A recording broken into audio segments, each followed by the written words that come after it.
jedna Josipa Lisac da te nazove u neko doba noći, ono true story, istinita priča, zvoni mi telefon u 3 ujutro, ja se ili 2, lažem, ja se javim u strahu, jer kad te neko zove u 2 ujutro nije dobro.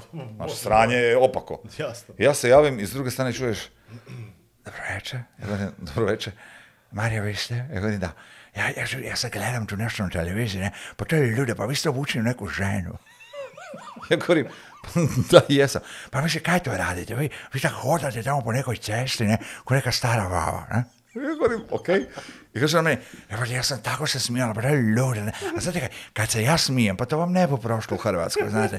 Hrvatska nije avangardna, ne. Ja govorim, Josip, ali to su reprize, to je bilo pred 5 godina, jebi ga. Nova TV zna to staviti sad do 3 ujutro, gledaju šta vrti da stavite Bjelodovice. Kaže, a da? Ja govorim, da. I sad ona, ja u šoku jebote, i ona sa mnom priča, krenemo priča, i sad nakon dobrih 10 minuta kaže, čujte, a prostite, ja smetam. Ja govorim, ne, u 3 ujutro, baš sam misliš, drevac se pad none pizati, mislim nije bilo none, onda li mame pizati, ima luda, tako da.